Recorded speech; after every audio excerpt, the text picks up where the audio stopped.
नमस्कार। आज हम बात करने वाले हैं न्यूजीलैंड की एक अहम बहुत ही रोमांचक टी20 पारी के बारे में। ये पारी खेली गई थी दक्षिण अफ्रीका के खिलाफ अहमदाबाद में।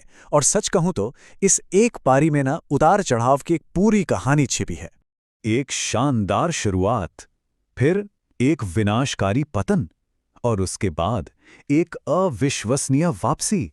मतलब एक पारी में और क्या चाहिए। इसमें वो सब कुछ था जो क्रिकेट को इतना दिलचस्प बनाता है। तो चलिए इस कहानी को जरा गहराई से समझते हैं कि कैसे न्यूजीलैंड ने शुरुआती झटकों से उभरकर एक मजबूत स्कोर खड़ा कर दिया। तो कहानी शुरू होती है टॉस से। दक्षिण अफ्रीका ने टॉस जीता और फैसला किया गेंदबाजी का। मतलब न्यूजीलैंड को अहमदाबाद में पहले बल्लेबाजी के लिए उतरना पड़ा। और अब बात करते हैं पावर प्ले के रोमांच की। न्यूजीलैंड का पावर प्ले सच कहूं तो दो हिस्सों की एक कहानी थी। पहले हिस्से में एक विस्फोटक शुरुआत और दूसरे में अचानक से विकेटों का पतन। तो पारी की शुरुआत करने आए फिन एलन और आते ही उन्होंने बिल्कुल तूफानी अंदाज में बल्लेबाजी शुरू कर दी। अपनी आक्रामक बैटिंग से उन्होंने दक्षिण अफ्रीकी गेंदबाजों पर जबरदस्त दबाव बनाया और पावर प्ले का पूरा फायदा उठाया। सब कुछ बढ़िया चल रहा था, लेकिन इस तेज शुरुआत पर पहला ब्रेक लगा। टिम सिफर्ट एक छोटी लेकिन काफी असरदार पारी खेलकर आउट हो गए। और मुश्किल यहीं खत्म नहीं हुई, संकट और भी गहरा गया जब थोड़ी ही देर बाद रचिन रविंद्र भी पवेलियन लौट गए और अब स्कोर था 53 रन पर 2 विकेट। एक के बाद एक झटके और अब न्यूजीलैंड की मुश्किलें कह सकते हैं कि अपने चरम पर पहुंच गईं। उनके सबसे अनुभवी बल्लेबाजों में से एक ग्लेन फिलिप्स क्लीन बोल्ड हो गए।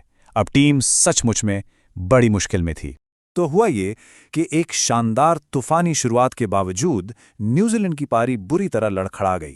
स्कोर था सिर्फ 68 रन और 4 बड़े विकेट गिर चुके थे। अब यहां से आगे क्या? जब लग रहा था कि पारी पूरी तरह बिखर जाएगी, तब क्रीज पर एक नई जोड़ी आई, मार्क चैपमैन और डेरिल मिचेल।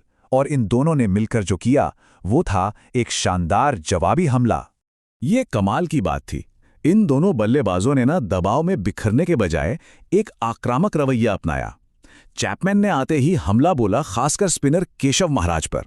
वहीं दूसरी तरफ मिचेल ने पारी को संभाला और तेज गेंदबाजों को निशाना बनाया। और देखते ही देखते मैच का पासा ही पलट दिया। और जरा देखिए कि कितनी तेजी से इन्होंने खेल पर अपना कंट्रोल जमाया। 8वें ओवर में ये साझेदारी शुरू हुई थी 68 पर 4 के स्कोर पर। 11वें ओवर तक टीम का स्कोर 100 के पार था और 12वें ओवर तक तो इन दोनों ने अपनी 50 रन की पार्टनरशिप भी पूरी कर ली। स्कोर पहुंच गया था 121 पर 4, मतलब रन रेट 10 के भी पार। कमाल की वापसी थी ये। रनों की रफ्तार इतनी तेज हो चुकी थी कि लग रहा था जैसे रनों की सुनामी आ गई हो, जिसे किसी भी तरह रोकना जरूरी था। हालत ये हो गई कि दक्षिण अफ्रीकी कप्तान एडन मार्करम को खुद गेंदबाजी करने आना पड़ा। लेकिन चैपमैन और मिचेल ने उन्हें भी नहीं बख्शा और उन पर भी बड़े बड़े छक्के लगाए। तो एक बार फिर से कहानी में एक और मोड़ आया। ठीक जब लग रहा था कि न्यूजीलैंड अब यहां से एक बहुत बड़ा, मतलब 200 के आसपास का स्कोर बना लेगा, तभी दक्षिण अफ्रीका के गेंदबाजों ने वापसी की, एक जबरदस्त पलटवार। और ये पलटवार किया मार्को जॉनसन ने। उन्होंने वो सबसे जरूरी विकेट दिलाया। एक धीमी गेंद और सेट बल्लेबाज मार्क चैपमैन धोखा खा गए। वो अपने अर्धशतक से सिर्फ 2 रन दूर थे और बहुत ही खतरनाक दिख रहे थे। ये एक बहुत बड़ा विकेट था। एक सेट बल्लेबाज गया और फिर 2 ओवर बाद ही लुंगी एनगिडी ने दूसरे सेट बल्लेबाज डेरिल मिचेल को भी पवेलियन भेज दिया। जोड़ी टूट गई और अब न्यूजीलैंड का स्कोर था 145 पर 6। तो जो दोनों सेट बल्लेबाज थे वो पवेलियन में थे। कप्तान मिचेल सेंटनर भी सिर्फ 4 रन बनाकर आउट हो गए। न्यूजीलैंड की पारी एक बार फिर लड़खड़ाने लगी थी और खेल का जो मोमेंटम था वो वापस दक्षिण अफ्रीका की तरफ झुक गया था। लेकिन जैसा कि हमने कहा, इस पारी में ड्रामा खत्म ही नहीं हो रहा था। कहानी अभी भी बाकी थी और इस बार जिम्मेदारी उठाई जेम्स नीशम ने, यह पक्का करने की कि न्यूजीलैंड एक मजबूत स्कोर के साथ पारी को खत्म करे। और नीशम ने क्या खूब निभाया इस जिम्मेदारी को। आखिरी ओवर में उन्होंने समझदारी और आक्रामकता का एक बेहतरीन मेल दिखाया।